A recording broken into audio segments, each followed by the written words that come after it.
अगर आपको लगता है ना कि सिर्फ बॉलीवुड थ्रिलर्स में ही प्लॉट ट्विस्ट, बिट्रियल्स और शॉकिंग एंडिंग्स होते हैं, तो एक बार एंग्लो मराठा वॉर की स्टोरी सुनो फिल्मी स्टाइल में। फुल ब्लॉकबस्टर लगेगी। तो चलो स्टार्ट करते हैं।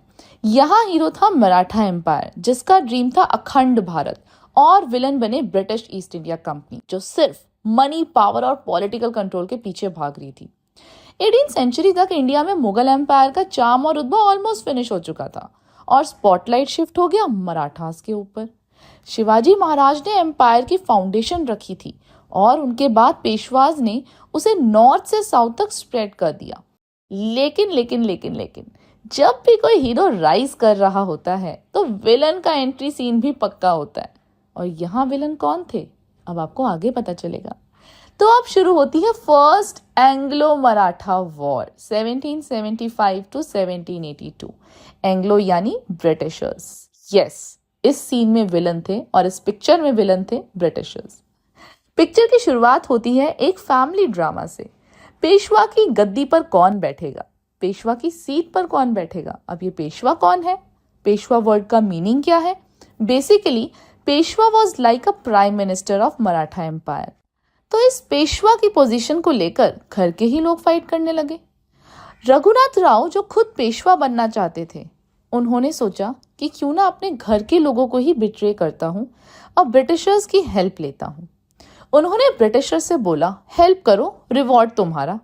ब्रिटिशर्स ने सोचा, भाई फ्री में मराठा एम्पायर का एक्सेस पास मिल रहा है, लेट्स गो। लेकिन जब ब्रिटिशर्स का इंटरफेरेंस बढ़ने लगा, तो बाकी मराठा फैमिली मेंबर्स को तो पता चलना ही था। तो बाकी मराठा रूलर्स ने बोला, ये फैमिली मैटर है, आउटसाइडर्स दूर रहो। तो बस वॉर तो शुरू होनी ही थी, क्योंकि ब्रिटिशर्स का इंटरफेरेंस रुक नहीं रहा था। थोड़ा इधर से अटैक हुआ, थोड़ा उधर से अटैक हुआ। आखिर में साइन हुई ट्रीटी ऑफ सालबाई। इसमें डिसाइड हुआ, no clear winner, no clear loser. लेकिन अभी के लिए पीस रखो। ना ही ये वॉर कोई जीता, ना ही ये कोई वॉर हारा, बट अभी के लिए हम इस वॉर को रोकते हैं और पीस रखते हैं। ये डिसाइड हुआ इस ट्रीटी ऑफ सालबाई में। लेकिन 21 साल बाद हुई सेकेंड एंग्लो मराठा वॉर। इस पार्ट में ड्रामा डबल था बॉस। मराठा एम्पायर के अंदर की पॉलिटिक्स और ज्यादा मेसी हो गई थी। अब मराठा एम्पायर में डायनेस्टीज थी। अब ये डायनेस्टीज क्या होती है? एम्पायर एंड डायनेस्टीज में डिफरेंस होता है, याद रखना। फॉर एग्जाम्पल, एक पापा किंग है और उनके 7 बेटे हैं। तो अब वो है तो एक ही एम्पायर के, लेकिन अब अगर उनके बीच लड़ाइयाँ हो जाएं कि कौन किंग बनेगा, तो वो एक दूसरे से अलग हो जाएंगे और अलग अलग पार्ट्स में रूल्स भी करेंगे with different different names of dynasties. अब वो है तो एक ही एम्पायर के, लेकिन डायनेस्टीज अलग हो गई। लेकिन अगर हम दूसरी सिचुएशन से सोचें, जहाँ पे फैमिली में बहुत प्यार है और सब एक ही खानदान के अंडर हैं और एम्पायर यूनाइटेड है, ब्रेक नहीं हुआ है, तो वो एक ही डायनेस्टी का पार्ट होते हैं। चलो बैक टू फिल्मी ड्रामा। तो अब मराठा एम्पायर डायनेस्टीज में डिवाइड हो गया था, क्योंकि उन पे आपस में यूनिटी ही नहीं थी। उनके डायनेस्टीज के नेम थे होलकर्स, गायकर्स, सिंधियास एंड भोसलेस। सब अपना अपना एम्पायर चला रहे थे मस्त, और आपस में खूब लड़ रहे थे पावर्स के लिए ऑफ कोर्स। और ब्रिटिशर्स ने बोला, अब परफेक्ट टाइम है भाई अटैक करने के लिए। ये लोग तो आपस में ही डिवाइडेड है, आपस में यूनिटी नहीं है इन लोगों में। तभी ब्रिटिशर गवर्नर जनरल लॉर्ड विल्सली की एंट्री होती है और अपना मास्टर स्ट्रोक खेलते हैं, सब्सिडरी अलायंस। अब ये सब्सिडरी अलायंस क्या था? यही उनका मास्टर स्ट्रोक था। इस पे एक अलग वीडियो बनाऊंगी, by the way, tension not, अभी तो ये चैनल शुरू हुआ है, असली मजे तो बाकी है। एनीवेज, थोड़ा तो बता ही देती हूँ। सब्सिडरी अलायंस था जिसमें इंडियन किंग्स को ट्रेंड ब्रिटिश आर्मी रखनी पड़ती थी अपनी प्रोटेक्शन के लिए। अब ये तो बढ़िया चीज हुई ना इंडियन किंग्स के लिए, भाई ट्रेंड ब्रिटिश आर्मी मिल रही है। तो ऐसा बिल्कुल नहीं है जी। इंडियन किंग्स के लिए सब्सिडरी अलायंस के बहुत सारे डिसएडवांटेजेस थे, तभी बहुत सारे इंडियन किंग्स ने सब्सिडरी अलायंस एक्सेप्ट ही नहीं करी थी और ब्रिटिशर्स ने उनके साथ वॉर करी। फिर ब्रिटिशर्स के लिए सब्सिडरी अलायंस के बहुत ज़्यादा फायदे ही फायदे थे। ये आपको मेरी वीडियो में समझ आ जाएगा जब मैं इसके ऊपर नेक्स्ट वीडियो बनाऊंगी। तो ब्रिटिशर्स ने मराठास को भी फोर्स किया कि भाई सब्सिडरी अलायंस एक्सेप्ट करो, हमारी ट्रेंड आर्मी रखो, हम प्रोटेक्ट करेंगे तुम्हारे किंगडम को। जरूर जी, बड़े आए प्रोटेक्ट करेंगे। अरे तुम लोगों से ही तो खतरा है मराठास को, ऐसे कैसे बोल रहे हो भाई प्रोटेक्ट करेंगे। और असली में तो ब्रिटिशर्स का मोटिव ही उनकी आर्मी के नाम पे फुल कंट्रोल ले लेना था। तो जब मराठास ने नहीं एक्सेप्ट किया सब्सिडरी अलायंस, तो ब्रिटिशर्स ने बोला चलो भाई अब हम वॉर करते हैं, इनको मजा चकाते हैं। इन्होंने किया बड़ा मिलिट्री धमाका। दिल्ली, आगरा, अहमदनगर सब एक एक करके उनके कब्जे में जाने लगे। मराठास के सारे रूलर्स धीरे धीरे डिफीट होते चले गए और इस बार ब्रिटिशर्स ने clearly second Anglo Maratha war में टेरिटरीज और पॉलिटिकल डोमिनेंस भी जीत ली थी। जब second Anglo Maratha war and हुई तो ब्रिटिशर्स इतने शांति से बैठने वाले थे नहीं, उन्हें मराठा किंगडम पर फुल कंट्रोल चाहिए था। तो बस 12 साल बाद होती है third Anglo Maratha war from 1817 to 1818। ये थी फाइनल चैप्टर वाली फिल्म, क्लाइमेक्स जिसमें एक्शन, इमोशन और बिट्रेयल सब कुछ था। ब्रिटिश ईस्ट इंडिया कंपनी ने अब डिसाइड कर लिया था, अब मराठास को कंप्लीटली एंड करना है, बस अब और बर्दाश्त नहीं करेंगे।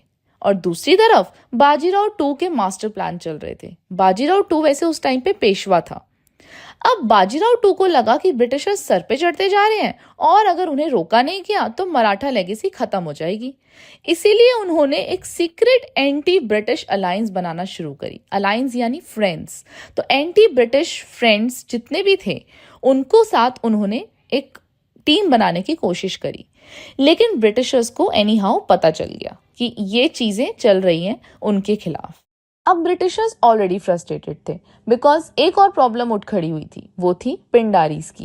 ये पिंडारीज थे लोकल रेडर्स जिनकी लॉयल्टी थी मराठास के साथ। ये लोग छोटी मोटी लूटमार करते रहते थे, लेकिन जब ब्रिटिश टेरिटरी तक पहुंचे तो फिर ब्रिटिशर्स ने सोचा बस अब ये गैंग भी खत्म करनी पड़ेगी। तो ब्रिटिश ईस्ट इंडिया कंपनी ने मल्टी लेवल स्ट्रैटेजी लॉन्च की। पहले पिंडारीज को टारगेट किया, फिर उनके शेल्टर्स जो कि मराठा टेरिटरीज में थे उनको डिस्ट्रॉय करना शुरू किया। बाजीराव ने पिंडारीज को सपोर्ट किया। तो ब्रिटिश ने बोला अब तो खुल के वॉर होगा भाई। वॉर छिड़ी और ब्रिटिश आर्मी ने 1 बाय 1 मराठा फोर्ट्स, स्ट्रॉन्ग होल्ड्स और बेसिस कैप्चर करने शुरू कर दिए। ब्रिटिश मिलिट्री स्ट्रेंथ अब पीक पे थी। मॉडर्न वेपन्स, ट्रेन्ड सोल्जर्स और एक क्लियर पॉलिटिकल विजन कि अब तो हमें मराठा एम्पायर खत्म करना है। Maratha empire on the other hand अब फ्रेगमेंटेड था, डिवाइडेड था, कोई यूनिटी ही नहीं थी। अब हर रूलर अपना गेम अलग अलग खेल रहे थे। Battle after battle Maratha sardars हारते चले गए, वेदर इट वॉज भोसलेज इन नागपुर, सिंधियाज इन ग्वालियर या होलकर्स इन इंदौर, सब ब्रिटिश के सामने झुक गए। फाइनली 1818 में वो दिन आया जब बाजीराव 2 को फोर्सिबली सरेंडर करवाया गया। उससे कहा गया कि अब तुम रिटायर हो जाओ, अब तुम्हारी कोई पोजीशन होल्ड नहीं है मराठा एम्पायर में। हमारी तरफ से तुम्हें पेंशन जरूर मिलेगी, बट तुम्हें क्वाइटली पुणे में रहना पड़ेगा। पेशवाशिप जो कभी एक पावरफुल एडमिनिस्ट्रेटिव पोजीशन थी, ऑफिशियली अबॉलिश कर दी गई, खत्म कर दी गई। प्रिंसली स्टेट्स वो होते थे जिसमें वो अपने ही पपेट प्रिंस या पपेट किंग्स को बिठा देते थे और उसका सुपरविजन अंडर ब्रिटिशर्स कंट्रोल होता था। एंड बहुत ही ज्यादा बुरा था। 1818 के बाद तो ब्रिटिश का कंट्रोल ऑलमोस्ट पूरे इंडिया पर हो चुका था। मराठा एम्पायर जो कभी मुगल से भी ज्यादा पावरफुल था, एक हिस्ट्री का चैप्टर बन गया। ब्रिटिश ने जो पहले सिर्फ ट्रेड का एक्सक्यूज बनाया था, उसके थ्रू पूरा पॉलिटिकल कंट्रोल ले लिया और यहाँ से शुरू होता है कंपनी राज का गोल्डन फेस। तो मॉरल ऑफ स्टोरी है, जब एक एम्पायर के अंदर यूनिटी नहीं होती तब आउटसाइडर्स पावर ग्रैब कर ही लेते हैं। एंग्लो मराठा वॉर्स क्लियरली दिखाते हैं कि डिवाइडेड लीडरशिप से even the strongest empire can crumble. British ने मराठा राइवलरी का पूरा एडवांटेज लिया और हर बैटल के साथ अपना ग्रिप इंडिया पे स्ट्रॉन्ग करते गए। सो नेक्स्ट टाइम जब आप किसी वॉर का नाम सुनो, सोचो ये सिर्फ स्वॉर्ड्स और सोल्जर्स का गेम नहीं होता, ये स्ट्रैटेजी, ईगो और बिट्रियल की भी कहानी होती है। और एंग्लो मराठा वॉर उसका बेस्ट एग्जाम्पल है, जैसा कि आज हमने इस वीडियो में देखा। ऐसे ही इजी पीजी एक्सप्लेनेशंस चैनल पे आती रहेंगी। So do not forget to like, share and subscribe. See या।